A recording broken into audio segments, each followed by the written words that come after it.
This is the Alliance Dispatch. Do you read us?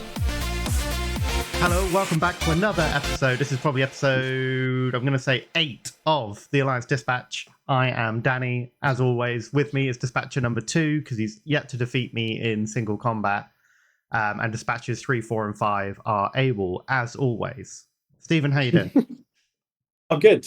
I did make the final of the winner box, which you didn't. So I didn't.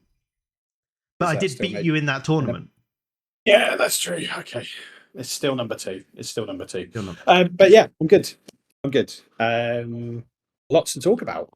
It's been a while since we were last online. We were the week before Gen Con, I think, and that obviously had a load of blowout of what the current set 2 meta is kind of ironed out to kind of settle on. I think that's given us our foundation, and then over the last few weeks we've seen a couple more decks come out and start to really build it up as we move into like the UK's first 1K this weekend. So I guess we'll start there. It's what's the UK TC?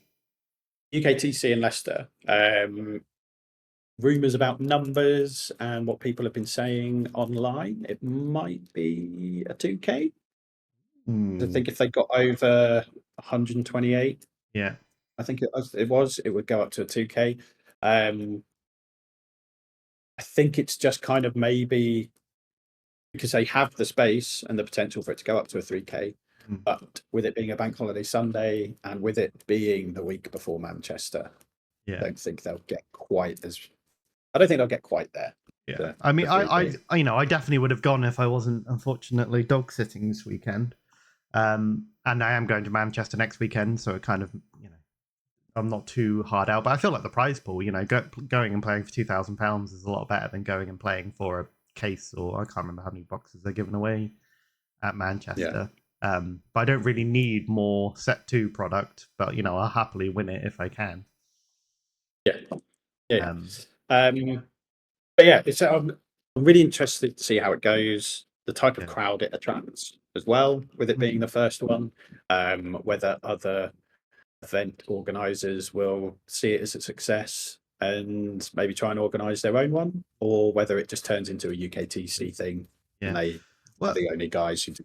It's kind of the really interesting thing, when you get like a 1K in America, they generally get about 50, 60 players. And like the first UK 1K we've had for SWU, which we originally thought maybe it's something to do with gambling laws or something, why we didn't get them over here, because traditionally we've never really had cash prize tournaments outside of Magic. I think I haven't played competitive Magic. Flesh and Blood, 15 years. Flesh and Blood do, but then they are organised through the company that makes it. I forget the name of the company that makes it, but all their cash prizing and stuff is all done through the company. So it would be kind of to see the first UK tournament come out and rumors have it over 100 players is kind of double the turnout you would get for a normal 1K out in the States. Obviously, England being much smaller, it's easier to travel, and you're more likely to travel given the prizing that's at stake. And hopefully it will encourage other tournament organisers. Like, I've kind of just run the maths on my own, and you can make money on the event if you get 50 people. So I don't really know why more stores haven't just gone 25 quid buy in, let's go. Yeah. It must be a gambling thing. It must be. Or they don't want the stress. You need to get you'd have to get, proper judges in that are there and ready and sit, waiting to answer any rules queries that come up. Our locals, all of our winner boxes and stuff are still very casual. You ask the judge what a question is and he won't probably know. I think I end up answering most rules questions while I'm mid-game. Yeah. That might change in the future with the judge program, I guess. Have we all applied? I know I have. I know I have. I think Jay has as well. I can't think Michael and Jamie have. They're young boys who are in it for the glory. But we've got to set up for our retirement, haven't we? So. We do. We need a side hustle, and we like the look of Judge swag as well. I do love Judge printed on some cards. It makes me feel good. I've got one Judge promo so far. We've never having judged an event in my life, so But yeah, I think I'm really intrigued to see what happens. What do you think the meta will be like? Do you think it will mirror what we have seen at Gen Con and American events, or do you think the UK being the UK, will have some spice? It might be different. I don't know. I think, obviously K2OD have a very have a big influence on the meta, just because they've got so many members, and a lot of those members will be American. But I know a lot of UK guys and European guys are members of K2OD as well, and the way that they are kind of running their Star Wars Unlimited community, it's all kind of like communicative deck brewing. So I think people will kind of play what they want. But I think there's also kind of that fairly big contingent of like people within that community who have already kind of sussed out what's good against the field and will aim at playing that against and I aim to play that into the field of what they expect to see. I would expect to see this weekend, Sabines, Boba Yellows, Kira Greens, Han Blues. So I think the meta will be built up of those majority of those 4 decks. You might see, some Kylo Yellows or, some other decks that aren't springing to my mind at this exact second. But I feel like they're the 4 that you're going to see a lot of. So if people have already cracked what plays well into those 4 decks, then we might see some hidden spice from that. But I would put my money on one of those 4 decks taking the win at the weekend. If I had to be pushed, I would probably say Kira if there's not an abundance of Sabine, or Boba if there is abundance of Sabine. Yeah. So how much of an influence of there not being a cut is that going to have on what people choose? Because I think people will then, there's no cut, I don't have wiggle room, I'm not going to gamble. I'm going to stick with something that I know I can do really well with. And do you think that's going to it's interesting as well, because when you look at just like card games generally, but like even if you look at Gen Con, the decks that won all the Swiss Air because they didn't have cuts, Sabine finished very well but never got a cut. The Boba Yellow did very well the day that had the most Sabine. And then like Kira Blue generally doesn't have very bad matchups. The Sabine deck I've found is quite challenging, and you need to know how to maneuver your way through that matchup very well. So I think that if there's a really good command vigilance villain player there, can probably see their way through those matchups. Because I think it just will easily take all the other matchup. I think Sabine is by far its weakest matchup. Having not played the deck a great deal, but played it a bit, as is my tradition with all my decks. So I think you'll see a lot of Sabine there just because it's comfortable, it's straightforward. But I think the people who are aiming for the win rather than just like top 16 won't be running Sabine. No. Because that's the thing. That's the interesting thing. Yeah, not everyone who plays these events are going in like, I'm going for the win. Some of them are just like, I just really want top 16 or top 8. I just want to hit some cash prize money, and I want to get out, and I want to play a simple day. And Sabine will give it that to you, 100%. Sabine is hit face, dark saber, hit face. I've won the game. Thank you. Next one. And 7 rounds. I think I saw 7 rounds of Swiss is the likelihood with no cut. That's going to be tough. It's what it was one of the things that put me off going. My tournament deck is I go X and 1 with it wherever I go. Yeah. So I'm not going to win a 7. Yeah, you're not going to win a 7 round of Swiss tournament. Yeah. I'm not going to be able to win with them. But yeah, it's interesting what their reasoning for there not being a top cut.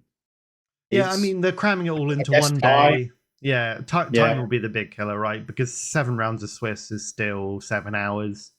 If they start at 8 o'clock, with all the delays that will inevitably happen, they'll be done by 6. It's a long day.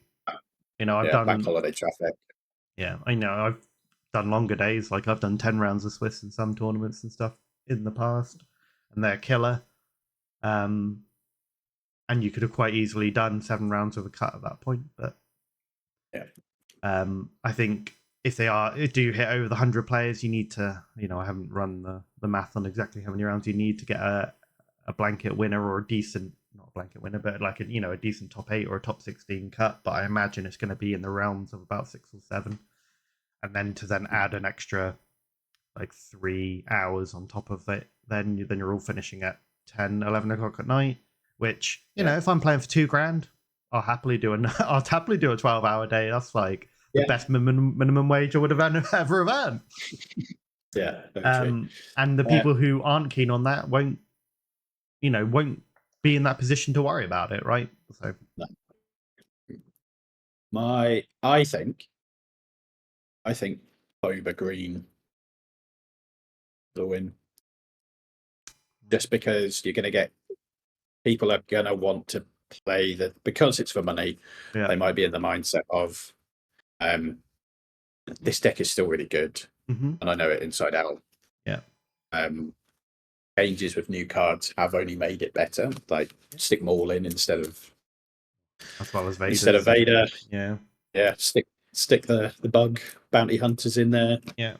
And you've still got a really good deck, which Lee improved that winner box. Like it was still a very good deck. Yeah, there's lots of ways to deal with problematic things like the Phantom and Sabine and Crate Dragon. You have to bounce that out and stuff like that. So I think Boba Green might win. You might get a veteran of the first set. Yeah. Rock up and take it, maybe. Well, we're only 4 days out from recording, probably 3 days out by the time this goes out. So we haven't got to wait too long to find out. And it'll be a big, as always, I'm still not 100% locked in for my deck for Manchester next weekend.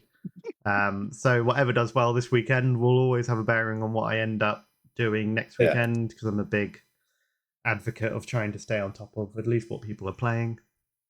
A lot of the people who are going this weekend will probably end up in Manchester next weekend as well.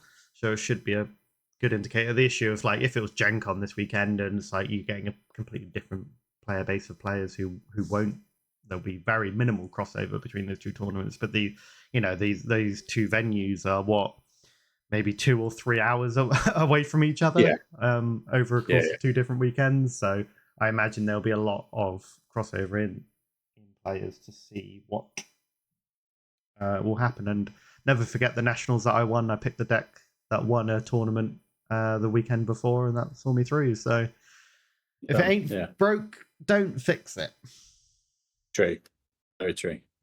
So yeah, speaking of Manchester, I'm not going, unfortunately. No. Boo-hoo. Boo-hoo. Everyone else is, though. It is a car load, 3, isn't it? 4, and 5. Yeah. Dispatcher 3, 4, and 5 going. What are you expecting out of it as a weekend? And do you... what are you expecting? Yeah, so it's our first outing to a big tournament. I went to London on my own for the kind of the equivalent event of set 1. It's before everyone really got their teeth into it. I already knew this game was going to be great, and I was invested, but everyone else hadn't quite worked out yet. But they have now, so we're all heading up. We've all got it booked in, and I think what I'm mostly enjoying will be just the 4 of us. We'll be missing you. We'll have to wait until Scotland, although I think not all of us are going to Scotland. So maybe we'll never have all 5 of us in a place. Maybe that will be the taunt. But it'll be nice to just get everyone away for the weekend playing cards, get the practice in beforehand. I think, as a team, we've got really good performances up to now in the events that we have had access to, mainly Store Showdowns and like winner boxes and all that kind of stuff. So, I think there's a good chance that one of us four can take the win.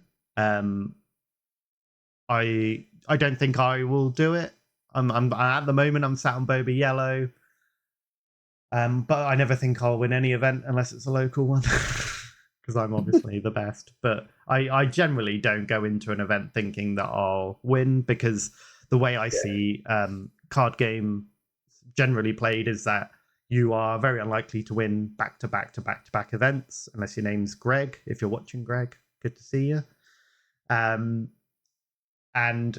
generally it's also all about consistency. So my general is always to go top 16, but I generally aim for top 8 in every large event I go to. London, I completely binned out. I played some off-meta stuff, which ended up being meta a few months down the line. And the game being so new, I just hadn't played as much as other people who obviously did very well at that event. So I've kind of tightened in my play and kind of got a much better understanding about the meta in the game and everything now. So I'm kind of locked into kind of getting into that top 16, but aiming for top 8. And if I take the win, excellent stuff. But even if I bin out completely and don't make any top cut on day 2, they did announce a nice draft for the Sunday.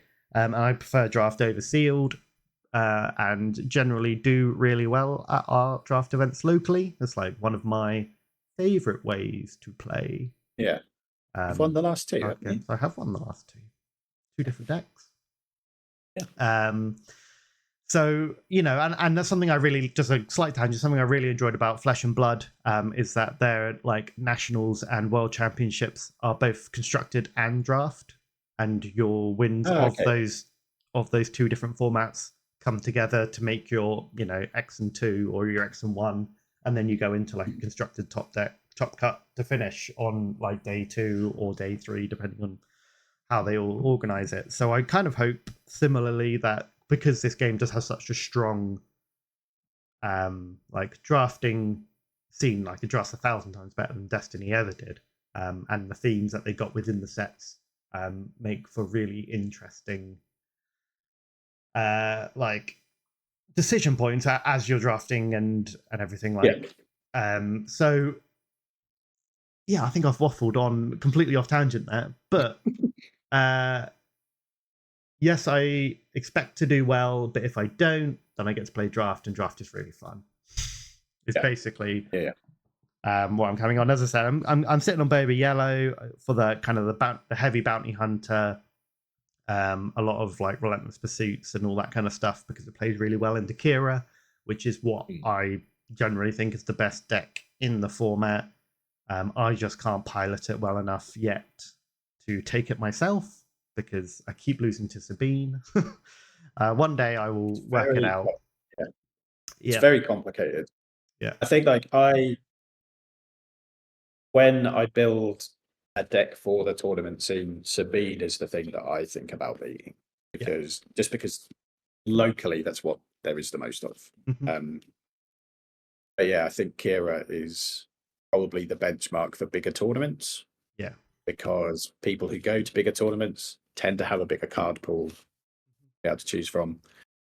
They have most of the expensive cards. Yeah, they can build Kira deck, which is what, 300 quid, 350 quid. Yeah, more. If not more. Yeah. Probably one of the most expensive decks in the game at the moment. Yeah, it's just got everything in it, hasn't it? You can fit all the good blue and green legendaries in there. Yeah. But so for more locally things, I tend to lean into want to beat Sabine, because Sabine is a bit more accessible for people. Yeah.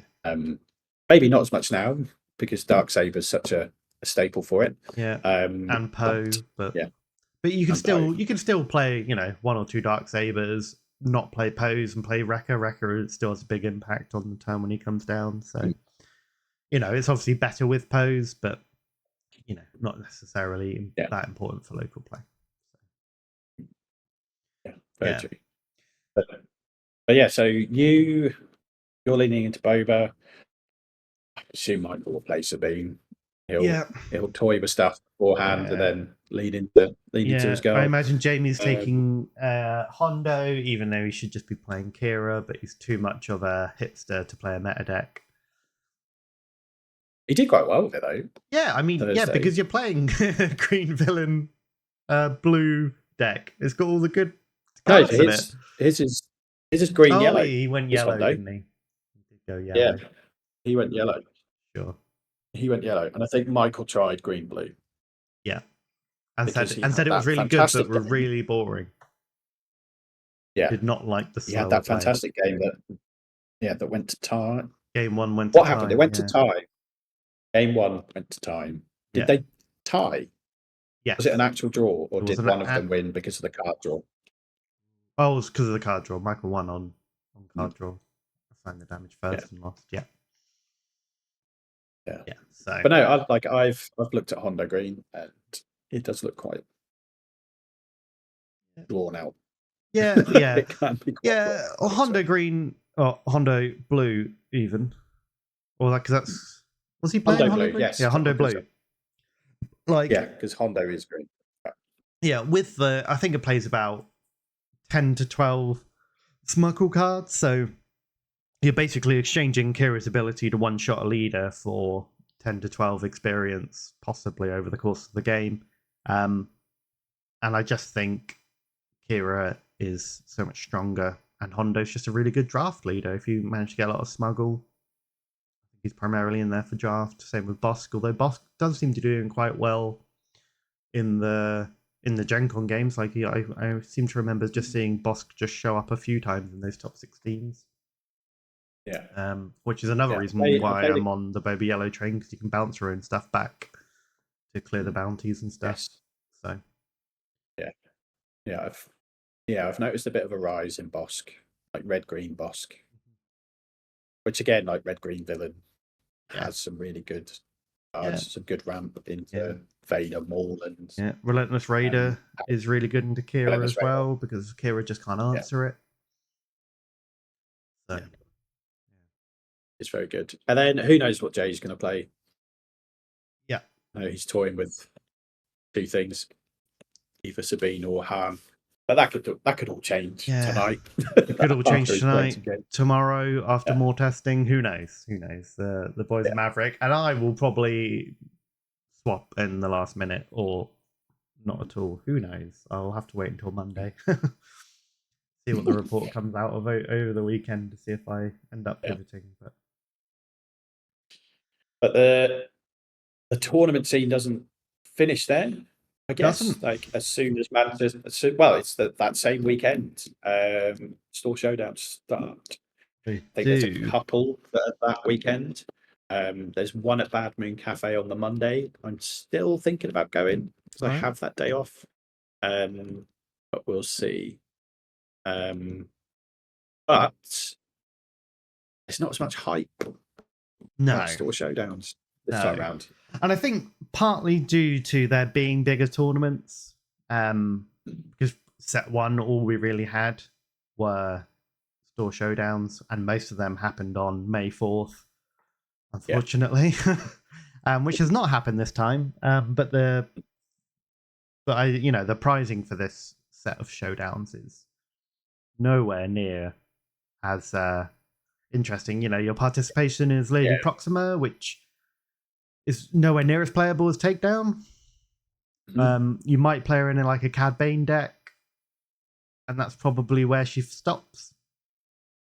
Yeah. Where Takedown goes in every blue deck in existence. At least one copper, I would say. And then the top 8 is a rare this time, which I've not got a problem with it being a rare. If it was Maul, that'd be fantastic. I would go out and I would get my play set of Mauls, but it's that should have been bounty. Maul, right? Should have been Maul or a hero, because it was villain last time. It was hero last time, so make it Maul if you don't want to give out a legendary. There's so much they could have done with the artwork as well. Like it could have been Spider Legs Maul. Like instantly you're selling out the showdowns. For that, I think. But we're getting a very underplayed bounty instead, right? It's I can't remember the name of it, but it's not a top target. It's not Bounty Hunter's Quarry, and it's not the other bounty that sees some play as well. Whose name I forget the name of on top of my head, but it's unfortunately that they're a bit of a dud. I think I'm still planning to go to a few locally, and I'll probably hopefully end up with my play set of Proximas and hopefully a championship. Whatever the bounty is, I should really look it up. But I mean, as soon as one of us win a tournament, then I guess our attitude towards going to more to win will probably change for bragging rights. But I don't know. It just seems like those cards probably could have been in the OP set, right? Yeah. As opposed to being the Store Showdown.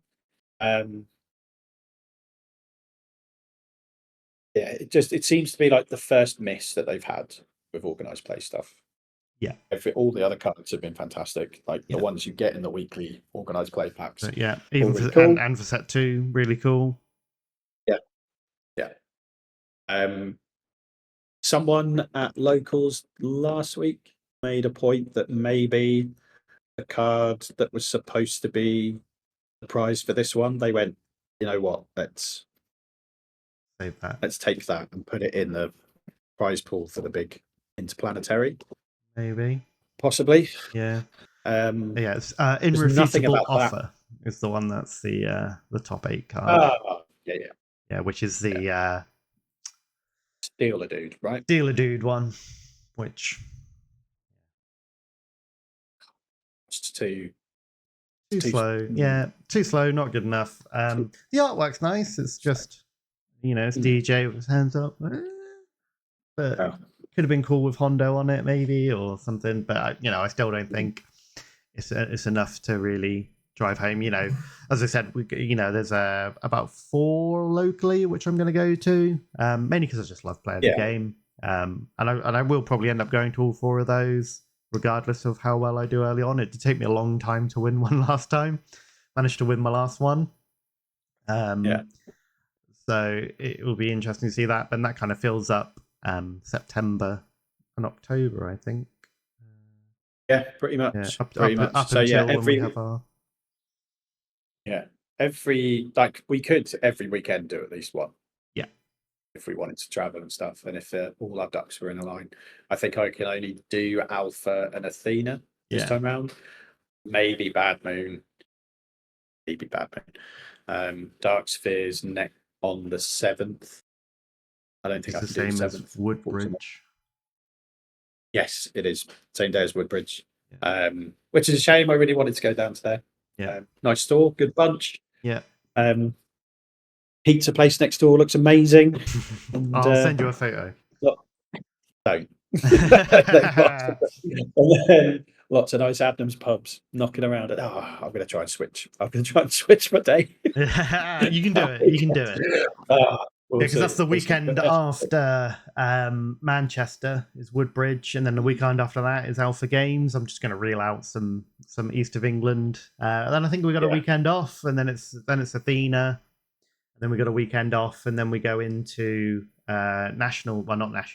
regional season of Sheffield, Cardiff, and then Edinburgh, respectively, in that order, taking us to the end of October. And then when we kind of hit early November, we've had a few leaks, I think, about when people start picking up their pre-release dates up, which looks to be early November. So we're going to kind of just leave first weekend, right? Yeah. American post put up. Yeah. So that's going to be cool. I think I quite like how they've bookended the season. Yeah. So you have massive events, Gen Con in the States. Yeah. One in Manchester here. Yeah. I'm pretty certain there's one in Europe, and I've just not seen it. But they're not going to ignore the entire of Europe. And then you have Store Showdowns. Yeah. And then it's bookends nicely with Interplanetary. Yeah.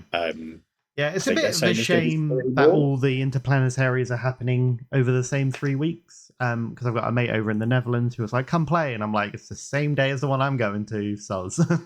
Mhm. Yeah. I guess they just have to squeeze them in, don't they? Yeah, Um, although it then kind of means that it's a local tournament for local people. mm. So, which, while you found that with X-Wing, like Yeah, a lot of the bigger tournaments, it was like the same group of 30 people dominating yeah, in Europe because they were all on different weekends and stuff. yeah. Um, so while it's good to see those really good players doing well, Well, and you yeah. can see that it's a game of luck. Good players do well. Hmm. Also a little bit annoying Yeah, sure. Just get when you good. go to a tournament and you're like, oh, all those people are here, brilliant. Yeah. But yeah, just get good. But yeah, I'm really looking forward to the qualifier we're going to. We're Yep. doing the last one. We're doing the We're going last up to one, going Scotland. up to Scotland, which I imagine sold out now. The last time I checked was last weekend, and there were 5 tickets left. So I imagine Yeah, they've all been snapped up by now. Just so yeah, happens it to was be the very fast. smallest one in the UK. So there's one in Wales, one in England, one in Scotland. We're going to Scotland. And for some reason, the store only has space for, I think it was 48 people, where the one in Wales and Yeah, the one that's in what it. England are at 128. So Yeah, that's what it. Yeah. Um, hopefully, though, it means we can do it. We can have a good number of Swiss rounds, and then we can have a good like top 16 good cut, cut. and Yeah. like really kind of work out who deserves to take that win. And then when you win, you get to have day one off during nationals or whatever the galactic qualifier or whatever they're calling them now. It's nationals. Yeah. So where is it nationals or is it you get day one Yes. off? Yeah, it's day one off nationals, so you just go straight into the cut of day two. So Imagine. you just save yourself like 6 or 7 rounds of Swiss. Like Yeah. Just pretty have a good. day milling about. Just a Thing day is milling though, about. I quite liked having like the first round win, but I would just be like you kind of sat there, maybe you're playing pods later on after a couple of rounds and people start dropping, but going the whole day and not playing and then going into the top cut the next day, I would be like, oh, I need to get some practice in. I need to play. Yeah. So I think That's true. if I Because do end up winning a regional and end up going cold into day two, I will desperately being able to find people or playing late into the night just to feel a bit yeah. comfortable about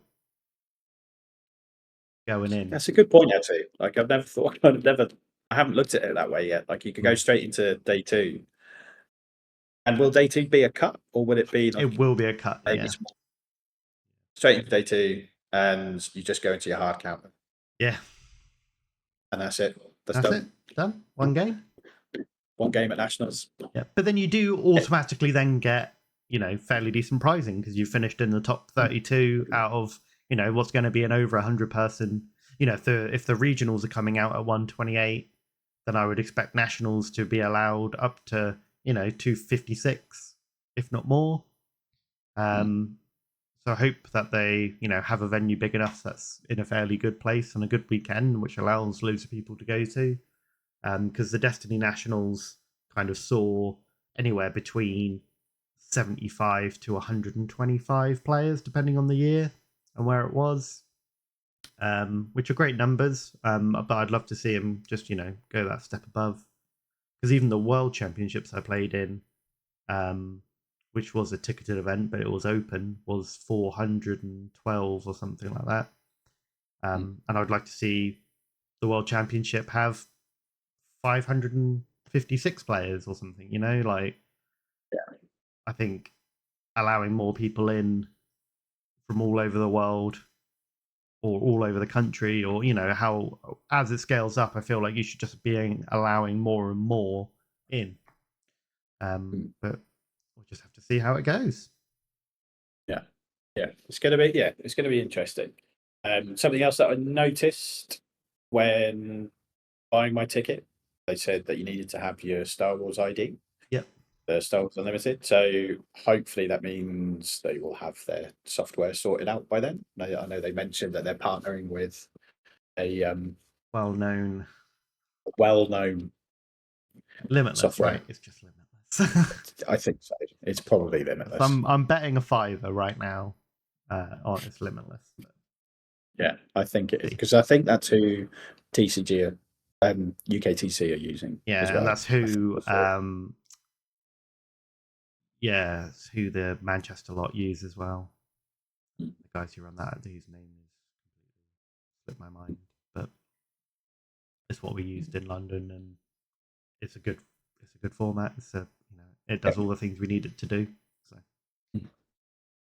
then after one of us wins, at Mox in the hole, new box, basically. New set. We started to have little teases. The first one was a Sarge, and where they mentioned exploit, but then this week they're now starting to creep out, and we've had Orsing, and a rather spicy green card.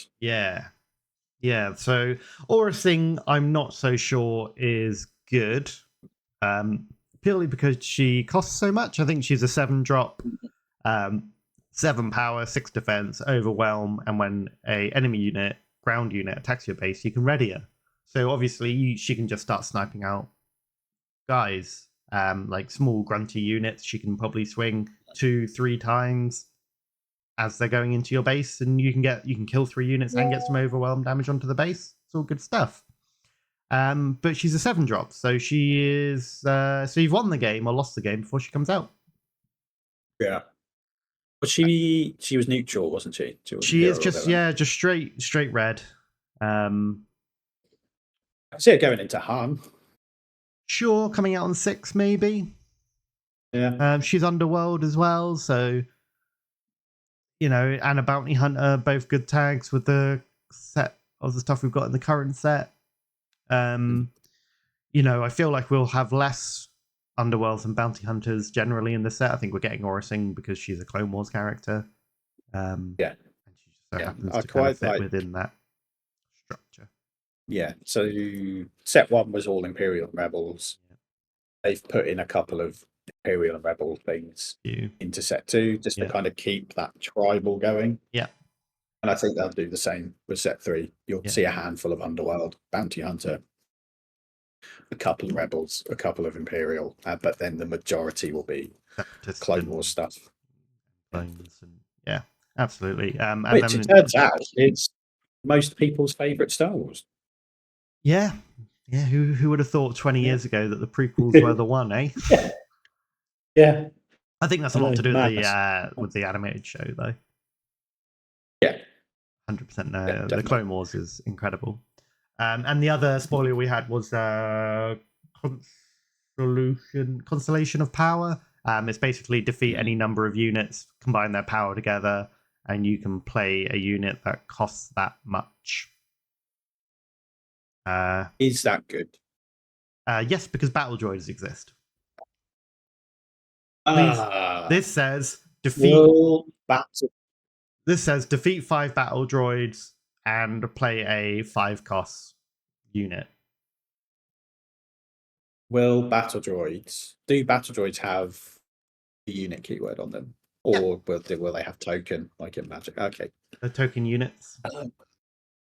Yeah, that's going to be quite good, isn't it? Yeah, so you'll be able to just, as long as you can, get the tokens to stick, which I think is going to be people's main downfall initially. I think, in the Separatist decks, you're going to need to keep the board clear because you're like, I don't care about this droid, or these 3 droids, suddenly they're all defeated and you get to drop a much better statted unit, or kills them to play an event cheaper, or you can exploit them out to play another card cheaper. Like, there's so many things that allow you to just sacrifice B1 droids into better cards that if you just kill them, then you don't have to worry about any of the exploit shenanigans. You've just got to be able to keep up with the go wide. So hopefully we'll see some similar overwhelming barrage in Hero.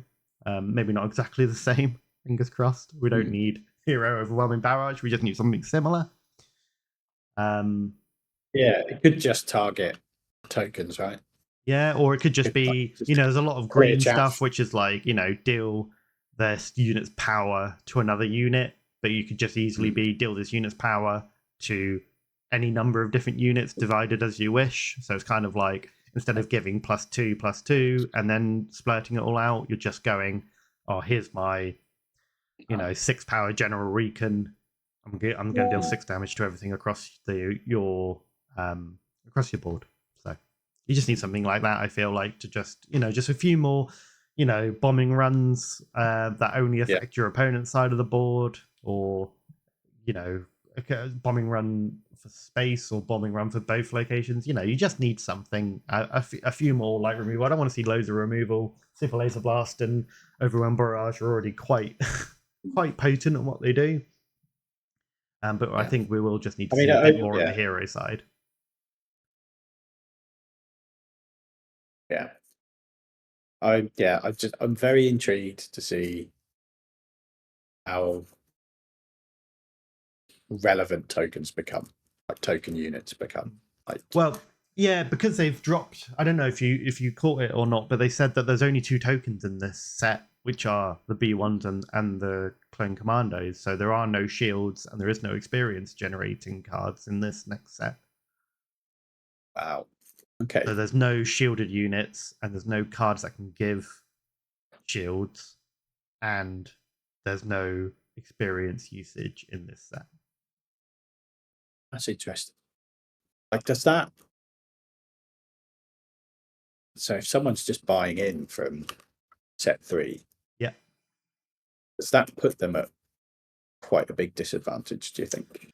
Well, yeah, I think it will, and that's the same for every card game, right? If you go in on the latest set and you haven't got that history of cards, then you are at a disadvantage because you're playing with a third of the card pool. Hopefully by Christmas, though, we'll get the set 1 reprints out, and set 2 reprints if we need them. I think we can still maybe buy them around. I don't know. I stopped looking because I've seen the odd place. Yeah, I've seen the odd place advertising boxes and stuff. Yeah, I've seen people on the groups and stuff being like, "Oh, I've got a set 2 box for £95." Like, that seems very reasonable. Yeah, set 1 stuff is very hard to come across. Yeah.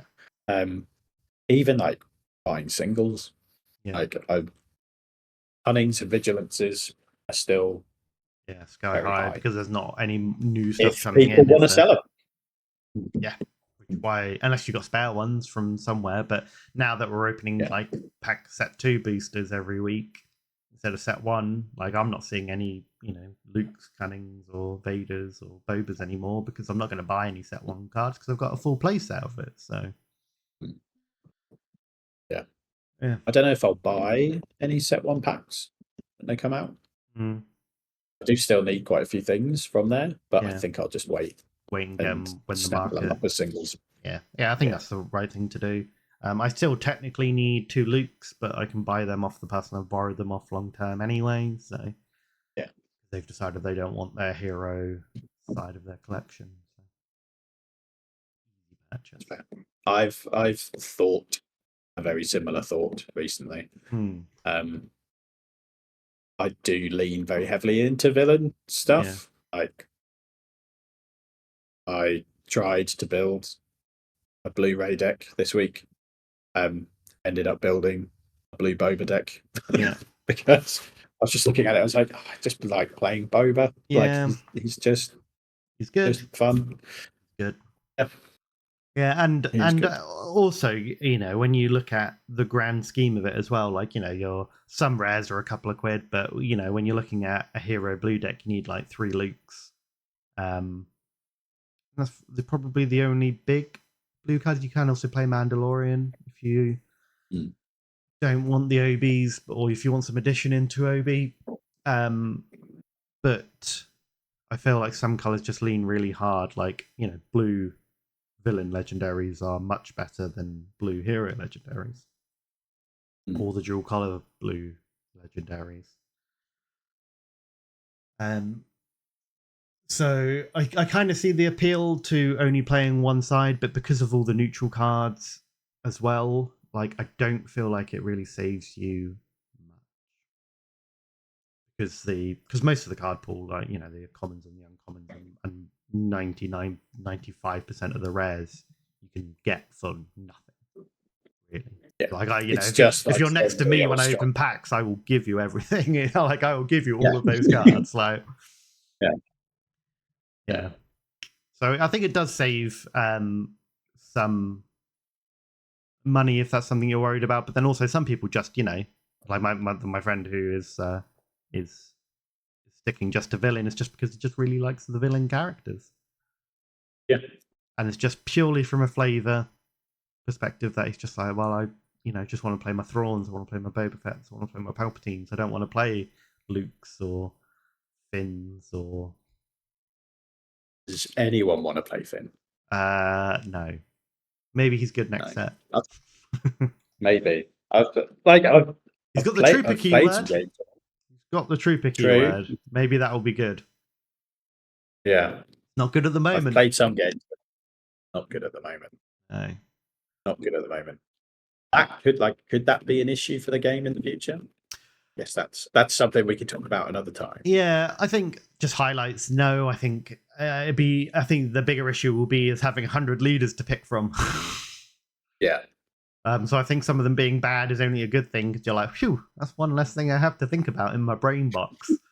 Like, imagine if every leader was good, and you go into a tournament and be like, oh, I could come across any of 100 leaders today.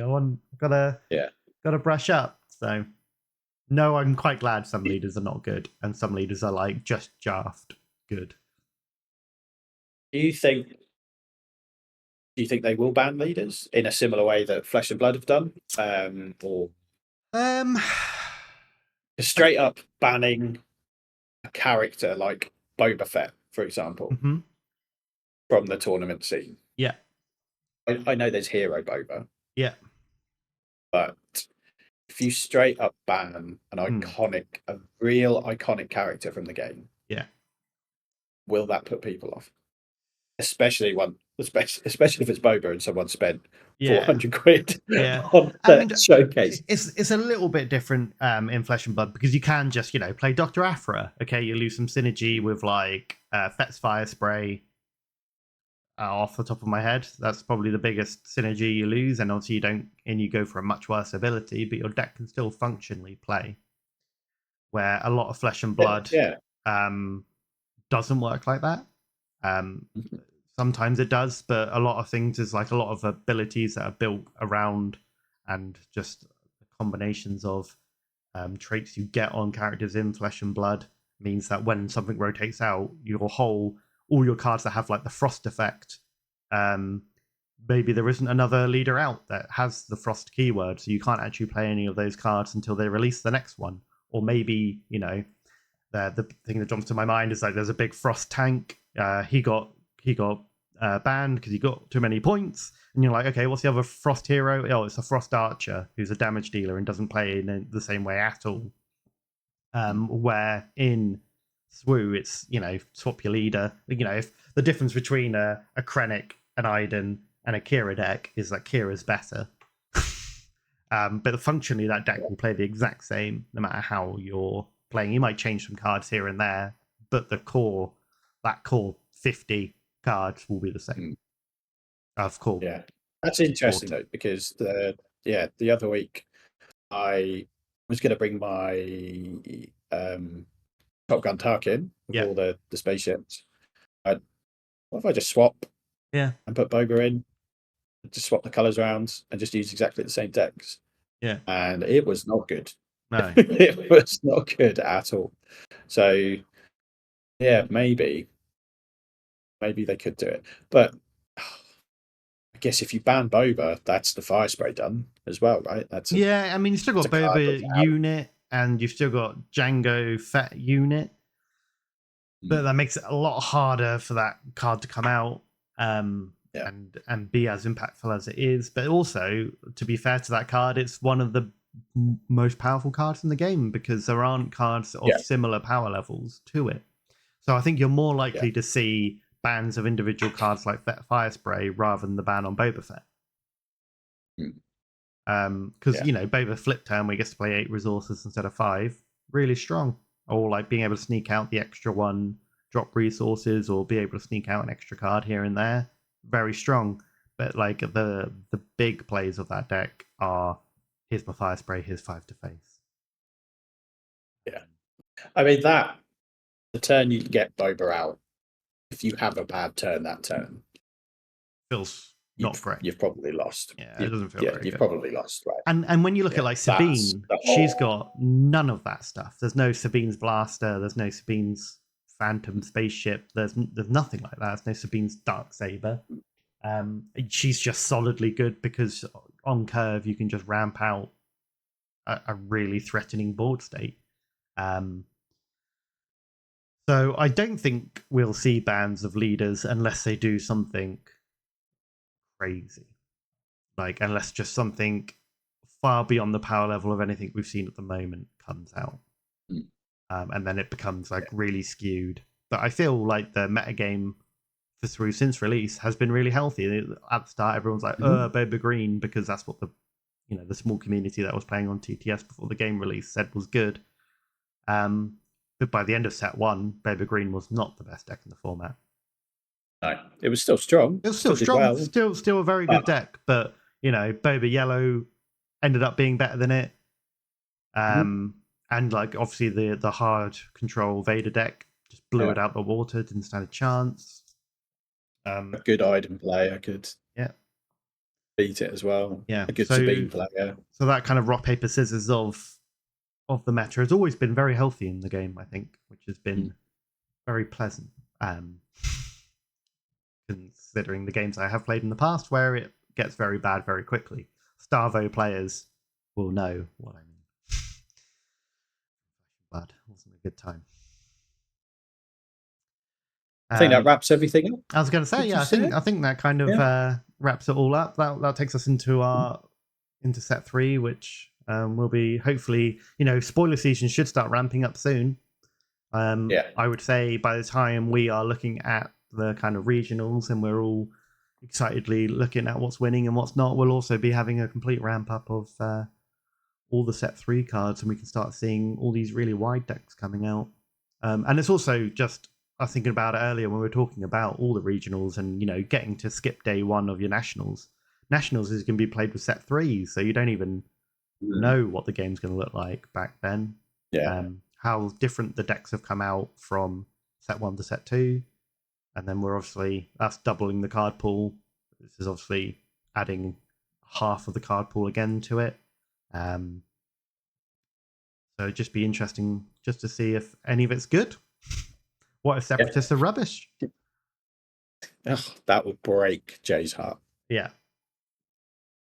It would, and I'd be here for it. Isn't he already annoyed about Grievous? I think so. Grievous is yellow? Grievous is yellow. I would have thought he'd been red. Grievous is yellow. But they said on the pod that they did, easily can do red Grievous later on, blue Grievous later on. Because Ahsoka isn't blue as well, I don't think. I think she's yellow. Yeah, Ahsoka's red. Yeah. Oh, Ahsoka's red. Yeah, so we haven't got blue Ahsoka, which, we'll see when she grows up and becomes more Ahsoka TV show. She'll probably be more blue. And, there is only so many Star Wars characters, so re-releasing them in different colours is always a good thing. To me, anyway. It's an easy way to keep the game churning along, right? Yeah. Yeah, what they've got to just be careful of is re-releasing unit characters multiple times. Although when you start having like 5 Ahsokas in a single deck, does Echo actually become good? Probably not. But maybe Hunter will be good when your whole deck is nothing but Echo, nothing but Sabines, or nothing but Ahsokas or something. Who knows? I don't understand, Hunter. I don't understand. You can despair off channel. Yeah. I think that's a nice little roundup of how we're feeling. Hopefully we'll get one out again either before we go to Manchester, but if not, definitely I'll get everyone else. I'll get Stephen on and we'll talk about my experience. That'll be the dream now. Hopefully we'll get the other 3 on and we can all have a nice little roundup about how Manchester went. Yeah. Because again, it's probably one of the biggest tournaments we've seen in the UK for set 2. It should be. I'm pretty sure they have more players than what they had at Gen Con. I think it's over 128. I think it's like 256 tickets available for this. So yeah, it'll be good. So if you don't hear from us next week, you'll definitely hear us from the week after about our big rundown of the Manchester set 2 launch event. Cool beans. Right. Nice Until Catch we you see you later, next guys. time. Bye. This is the Alliance Dispatch. Over and out.